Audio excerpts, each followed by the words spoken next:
So yeah, that's the engineering and the sequencing part. That's kind of how we went about that. Before I take all the time with just explanations and stuff, are there any questions? I did have a question. Yes. When you're performing live, like when you're screaming and stuff, does it ever interfere with your singing? Because I have like something going on. Yeah. I just run out of like. It almost self-auto-tunes itself. I feel you. It doesn't because I treat singing and screaming in the same. I treat them the same with the same devices. Yeah. So I sing and scream the exact same way. Only I'm just more pissed off when I'm screaming. I got you. When we do the mechanics, you'll totally get what I'm saying with the devices. Okay. But no, I usually just I make sure to sustain my voice no matter what I'm doing, whether it's singing or screaming. I try to use the diaphragm. Yeah. And try to clench the abs when you're screaming. But... Done. I got you. Like, I got you. That shit is like appreciate that. That is the most important shit that we're going to talk about is the diaphragm and breath control. Yeah. Oh, I can't wait. Now I'm like, it's going to be really good. I promise. Did you? Yeah. So as far as like lyrically and writing, something nothing specifically, but I've been playing music, I guess, roughly on and off about 10 years, and when I started getting into more of the vocally and lyric side of it, I wasn't, even at first, with anything, you're not as good as when you start and you get better over time. But when you start writing better, one of the things that I've always kind of heard was that, like, to put yourself in more of, like, to read. Oh, yeah. Like, to read a lot. Oh, yeah. Hey, man. You all just had anybody enjoy up here? What's that? You guys just had anybody enjoy up here? No. Sorry. Cool. But like reading all different kinds of whether it's articles or stories or whatever, like, would you say that is a way to kind of help you write better for yourself? Like, you understand what I'm saying? I completely understand what you're saying. What I think what it does is it offers you other ways to view writing. Right. I read anything from like my favorite, like I said, my favorite hip hop like wordsmiths because I think it's so clever how the swagger that is hip hop. I love it. And then I read, and then I've got Eckhart Tolle and or Hemingway or Franz Kafka or like I think that if you and also American pop literature like Chuck Palahniuk, like I think that if you read these things and you observe, my biggest thing is imagery. Like that's my big thing. So it's being able to decorate or create or facilitate an image for people while writing. I think that if you're reading more books, more articles, whether it be other forms of storytelling, anything in this in the vein of literature, you're going to learn new ways to present and read things. You're going to see things differently, and that's the beauty of reading. It's also the beauty of film. And the beauty of performance, like you're now using your brain, your heart, and your brain and your heart and your eyes and your senses in a whole new manner. Right. That's gonna really shape you differently, no matter what, dude. I've seen people that I don't even give a fuck about. Like I'll go on stage and be like, or watch them on stage. And I'm like, this sucks. Not that they suck like at what they do. Like they're saying shitty things, like things that I don't think are necessarily the best thing to say to a malleable people. I'll look at people go, and the students just go, dude or girl, and just go, And what that does is that shapes me in a way that I don't want to do that. Right. So I try to find a way to tastefully avoid that. Yeah. So it's not just things you like. You read things you don't. I read, Hitler's, greatest works. I hate him. Yeah. But I read it. Right. Because I wanted to see how he thought it. Yeah. And all it did was just make me more angry with him. Right? but at the same time, you need that disparity. You need the dichotomy. You need the black and white. Yeah. Just as much as you need things that you enjoy. Right. So I definitely think it's beneficial. And two, it's like, okay, the first time that I think we saw you when y'all went on tour with Under Oath. Yeah. And then we actually, all three of us, I actually we met drove, you before. we drove down and saw y'all in Tampa. Yeah. But we were, you know, what I was going to ask is like, when you're out on tour with other bands, like, do you kind of get pointers from it? Like, okay, let's say like Spencer from Under Oath, or any other vocalist that you on tour. Like, do y'all ever kind of do like a shot together and talk about, well, this is what I do? We'll talk, Actually, that's really funny you said that, because I actually used Spencer as an example in this workshop. That's fucking awesome. Yeah, that's crazy. So sick. I used him as an example in this workshop. Like, okay, fuck it, we're gonna go. All right, here we go. 'Cause this is just asking me to do it. Okay, we're gonna go to the mechanics section of the workshop. I can't wait. Okay, cool. First things first, they're gonna tell you to sing from your diaphragm, to utilize your diaphragm, to feel your diaphragm. One of these sayings does not belong. One of these sayings is not correct, and it is untrue, and it's not possible. That saying is to feel your diaphragm. You can't feel your diaphragm. Yeah. I don't mean to come here and be the bearer of bad news. Oh, I wanted to feel my diaphragm. You can't. And the reason for that is because there are no nerve endings that actually surround your diaphragm. Therefore, there is no sensation, there's no feeling. What you can do with your diaphragm is utilize the muscles and the parts around your diaphragm in order to effectively exercise your diaphragm. The first thing is that I always bring up is breath control. This being because I find it to be one of the most important pieces of both performance and the actual act of singing. And also it helps with oratory practice. It helps with living, literally walking around, like working out, running, doing groceries, like whatever. Yeah. Breath control is huge. It's huge. And when we were talking about, when you were saying like, do you ever feel that weirdness between singing and screaming? That's most likely what we're about to discuss. It's most likely your breath control and your mechanics and your actual, like, your posture, Yeah, which is a strength. certain screaming parts really wear me out. Certainly, they will. Oh, certainly, they certainly will.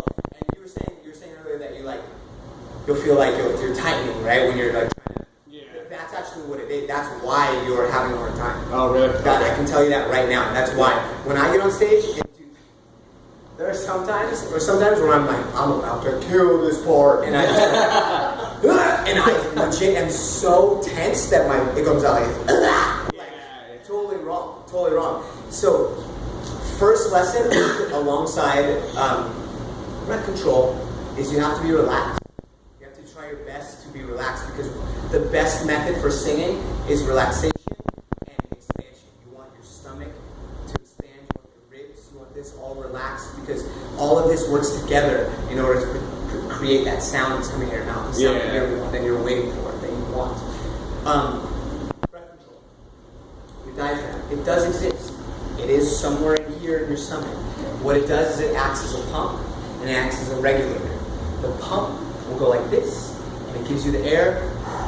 Hey, diaphragm's working, tight, cool. But it also does some regulation. So when you're holding your breath, or when you're getting a breath in, or when you're singing, and you hold, now I can keep doing this for a while, I've done this for a while, so I can keep going, and if I need to, I can stop, but I don't have to, because I've done it for so long, and I'm still there. It's the same breath, right? It's the same breath. And because of this, that's the regulation of the diaphragm. Now, when you're breathing, most people will breathe when they say take a deep breath. So I'm going to say take a deep breath, you guys. Take a deep breath, and you will. Okay, most people do this, and now my ribs are up here, they're actually smaller, my shoulders are raised, I'm tense here, and I'm actually like kind of buff right now. Like I'm kind of like feeling my abs, like all tight, like I could go to the beach. You know what I'm saying? Like that's what happens when I take a deep breath, but that's actually counterintuitive to what you want happening. It's creating the tension. It's creating your muscles are all like contracting and they're feeling weird and they're tight together. What you want to do is when you breathe in, you actually want to be air pregnant.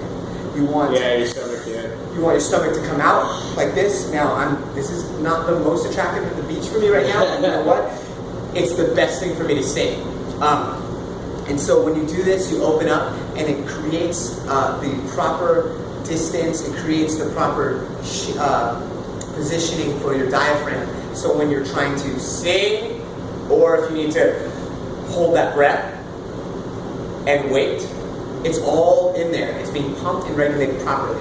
Yeah. Inherently, when you do this, when you open up, inherently, it's going to spread your ribs. It's going to open up and it's going to allow the air to come into your lungs properly and fill those sacs. There's about 4 chambers in your each lung that get filled with air with every breath you take, or at least try to. When you're sick, when you have pneumonia, when you have allergies, when you have this, sometimes those chambers can fail. And that's when you feel that lack of breath and that shortness of breath. That's because those chambers aren't filling properly, or at all sometimes. With this method, it's the easiest way to fill, and you can even hear my voice change, become a little richer. Yeah. It's the easiest way to fill your lungs with air and to create the proper movements and positioning for all of this in your torso. Diaphragm, stomach, ribs, lungs. This is all huge. It's so important. And this is just one piece. Yeah. This is a head-to-toe mechanism. This whole thing, singing, speaking, yelling, it's all one thing. And it all comes it's all coming from your body. Now listen to your body. When you feel strain, when you feel your throat, or even your stomach, or your shoulders tensing, chill out. Yeah. You're freaking your body out. Your body's going, oh God. And then your voice is going, I'm just trying to sing. And your body's going, but I'm so freaked out. Like, and they're working together. They need to work harmoniously. Just like the songs you want to be hearing. You don't want to really hear too much discordance. You don't want to hear too many off notes. You want to hear harmony. That's how your body works. What's the best method for letting the air out? Letting the air out? Yeah. Good, boy. You good. All right. Okay. You want to... Is this your class? Is this the one you want to do? Is this the one you want to do? All right. See, he wants to do one. So for letting the air out. Now, again, that is the breath control. Yeah. One of the things when you're singing, when you're doing this, you don't need to all the time. You can even just do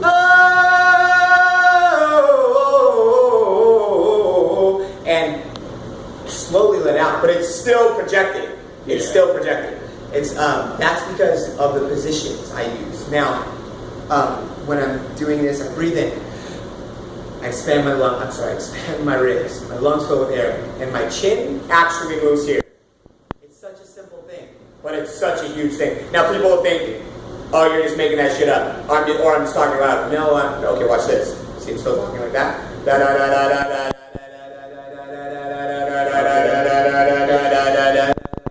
It's actually just moving my chin. Broadway, huge on that shit.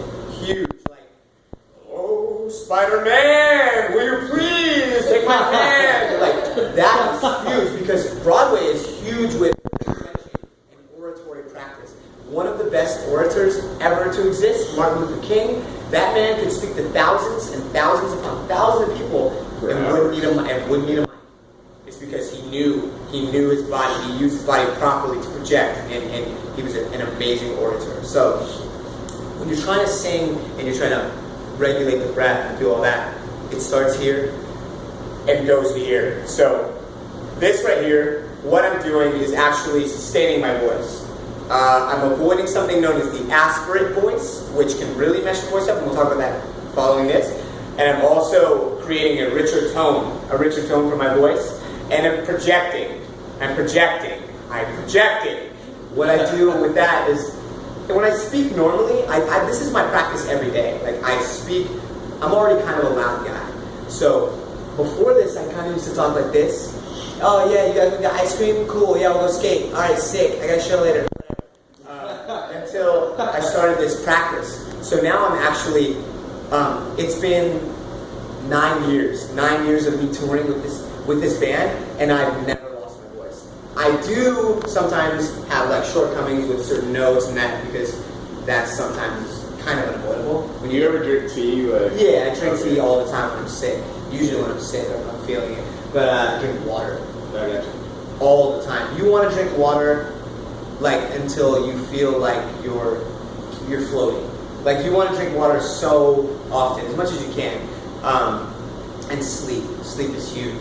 Because again, your body, singing is a tool I'm sorry, it's an instrument which uses your whole body. So you got to be rested. Your body's got to feel good. It's got to feel up to the challenge. It's got to feel up to it to sing.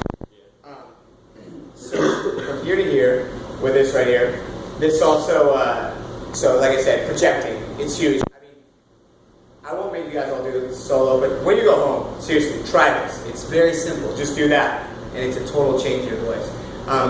That in conjunction with this, so much louder. And it's just because I've taken a breath and I've spread my ribs. Expanded my ribs. And I've expanded my body to a point where it's actually open. And also, it's all reverberating. It's all coming, diaphragm shaking up here, coming out. So that's huge. This right here is huge. The aspirate voice, that one is a dangerous thing. The aspirate voice is, hello, hi, handbag, hand me that. Okay, that breath before you actually attack the note is known as the aspirate breath, the aspirate voice. What that can do is it'll act as a chapped lip. When you lick your lips and you go out into the cold, they're going to get chapped. That's like a baby callus. When you're speaking, your throat is being coated constantly by mucosal membrane and saliva. They're encouraging and promoting this moisture in your throat in order to keep it coated. It's a necessary thing. You need it. You need it to talk and swallow and many other things. It's all good and all, well and good. But the aspirate voice now air passes through your vocal folds and creates calluses.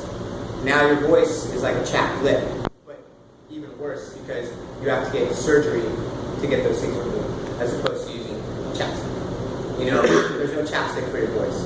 Are they called nodules? That's it. Nodules, exactly. Those are created. They're like little calluses on your on your vocal folds, and you have to get them removed with surgery. Surgery is expensive. You have to at least be on voice for like 6 months, and it sucks. It's just not a good thing to have. So this, what I'm teaching you now, the attack, is not only going to keep you from thousands of dollars in surgery and restriction in your voice, but it's also helping you with the richness and the tone of your voice. My father once told me, he said, Jay, you can sing, you hit the notes, and you do that similar shit, but you don't have the tone like me and your brother do. I said, excuse me? He said, yeah, Dad, I'm your son, like for real.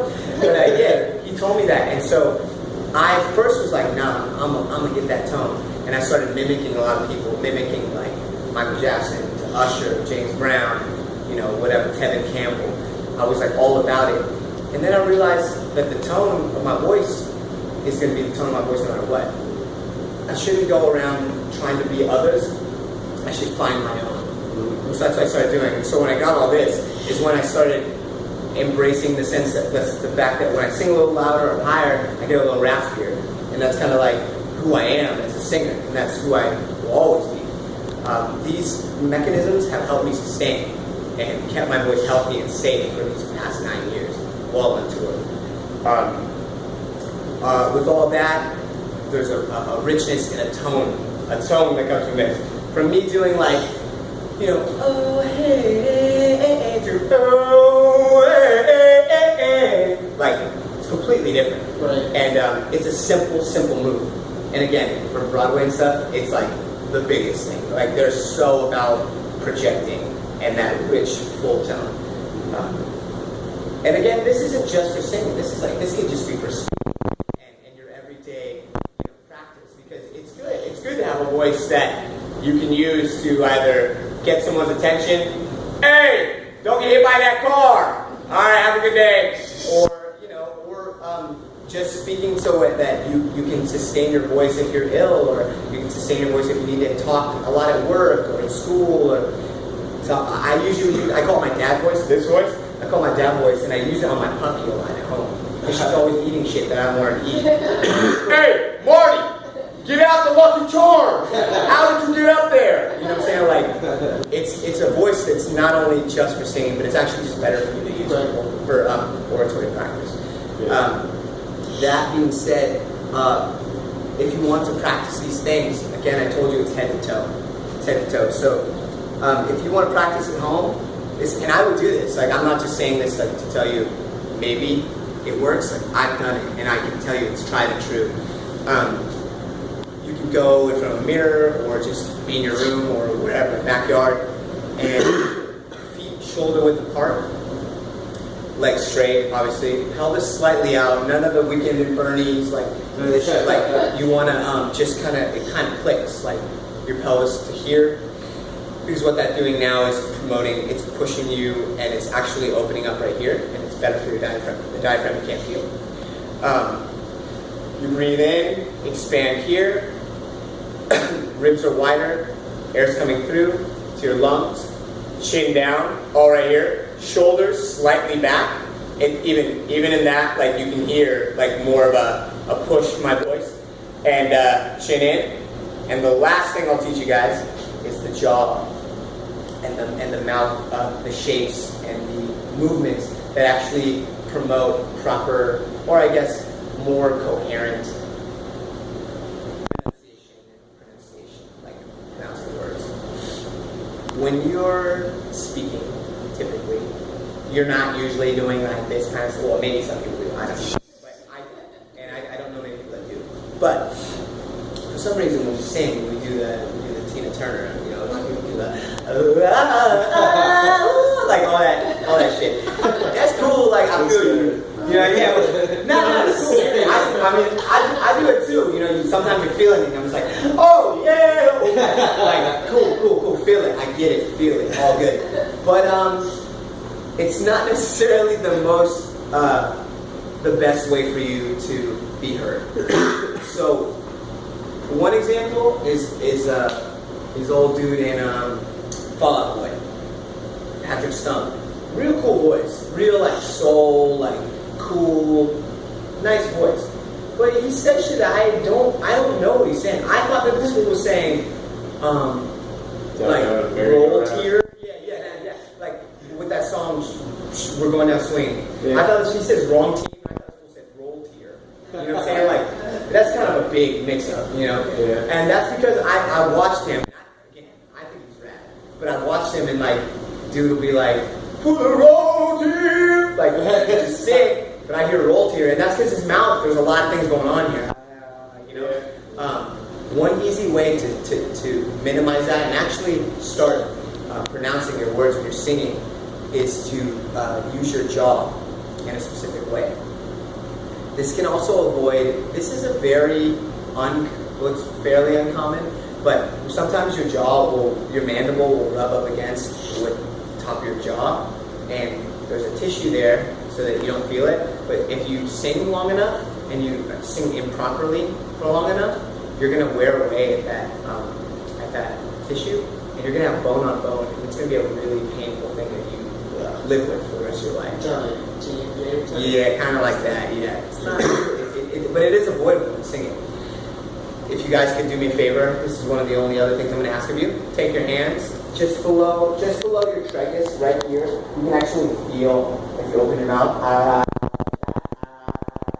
Feel your jaw, kind of like almost protruding out. Right here. When I do all of this, or for the road, yeah, like I can feel my jaw kind of coming out of the side. This is gonna look silly, and it takes a little practice, and eventually it won't look silly. But I'm gonna exaggerate it right now. If you do the what I call the face, and you place your jaw a little bit back, as opposed to out and all over the place, and feel, if you do this, it's crazy. If you do this, I'm exaggerating it, but because I don't do it on stage, but I do it on stage, but not as bad. You're not gonna see me going, "Hey, we're gonna be here." I'm not gonna do that. But I do the face when I'm singing. I just found a way to work it in where I'm most comfortable. If you do this like that, really exaggerated, and you want to actually feel as if the creases of your mouth and your teeth feel like almost like they're going in, like back, and then you start talking here. Now this whole thing is not coming out. I'm gonna do. This is gonna be super weird. I haven't done this yet. Do this. Check this out. Feel right here. Push this. Okay. Now here, now I'm talking to you, but it's not coming out. Yeah. It's all, okay. Yeah. You too. Here we go. Ah. Totally different. Okay. Here we go. Ah. It's no longer coming out. Oh wow. Yeah, crazy. Okay, here we go. Oh, very soft hands. Ah. No longer coming out because I've totally changed it. Okay. Here you go, guys. No longer. Hey there. No longer coming out. Sorry, guys. No longer coming out. This is all. Please. No longer coming out. Here we go, honey. But no longer is it doing that. Crazy, right? And alright, yeah. No, I'm not doing that anymore. Okay. And it wants to come out of my head, but I will not let it. My friend? It wants to come out, but I won't let it. Okay. So, with that being, I'm like sweating from doing that. Okay. With that being said, what this does is it creates the proper movements and positioning of your jaw. But what it also does is now it's encouraging and promoting mouth shapes, vowel sounds, consonant sounds. Instead of, again, I know I could use an example, but instead of, almost done, cool. With, for the wrong team, instead of that, I'm doing, for the wrong team. Like, it's going to promote and create shapes in my mouth where you can say the words you're trying to say. Yeah. No offense to Patrick Stone. Dude's fucking rad. Just saying if you want to pronounce differently. That's the way. That's all very simple stuff, and you'll see me sometimes. You'll see me walk up to a microphone on a stand and go back to these mechanics. I'll go, okay, hold on, and I'll sing like this, like and I won't do all that crazy shit that I'm probably doing the rest of the show. Sometimes I gotta return to it. Sometimes I remember it. But first things first, breath control. Yeah. That's the biggest one. It's the biggest one. I use all of these methods for singing and screaming. Unfortunately, for my friends in the more aggressive realm, screaming, no matter what, is bad for your voice. But you can sustain in a way that you can keep it all right. I'm not saying that it will ruin your voice, because I know, my homeboy is in a band called, that band Deftones, Chino. He's been doing it for 2 decades and still can kill it. Sometimes he has to refer back to like the mechanics, and he kills it. Spencer, here's Spencer's example with me. People ask me, do you warm up before shows? And I say no. And I'm not saying this to be like, no, warm up, hell no. Go on stage and do what I do. No, that's not why I'm saying that. I'm saying it because I honestly don't warm up, because I realized and was told and verified by this tenor that I took the class with that some people actually work most effectively straight out the gate and don't need, or maybe not even don't need to, but are better when they don't warm up. I'm one of those people. If I warm up for a while, sometimes most of the time I'll do it for too long, and then my voice gets tired, or I'm like not warming up properly. I feel like I'm the same way, honestly. Yeah, or I'm just not thinking properly or whatever. Spencer, on the other hand, me and Spencer would be kicking it, just doing whatever. His little beeper or whatever would go off, and he'd go, oh, I got an hour till showtime. I gotta warm up. I said, dog, you said an hour. I said, an hour, you got till showtime. And you would warm up for like 45 minutes. Oh my god. Like for a long ass time. And he'd go on stage and kill it. If I warmed up for 45 minutes, I was playing 2 shows. Like, I couldn't do that. Spencer does, and he kills it. That's the difference. That is your anatomy. That is the subjective nature of the human body.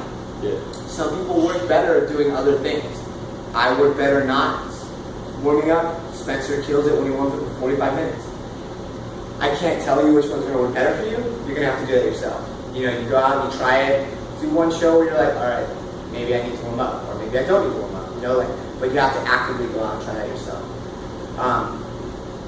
Oh, and last thing, I know they're kicking us out, but the last thing before I get kicked out is the head voice. The head voice is basically your range. It's basically where you sit that day, or even ultimately. You can kind of see what your range is when you're rested and really going for it. But your head voice is like if you're on the top of a roller coaster and you fall. Whoa! You're not going to sing when you go down the hill. You're not going to go, oh. You're not going to do that. You're going to go, whoa! Because that's just your natural. Your head voice is basically your natural range of what you're capable of. You go, oh. So that's like kind of my range today.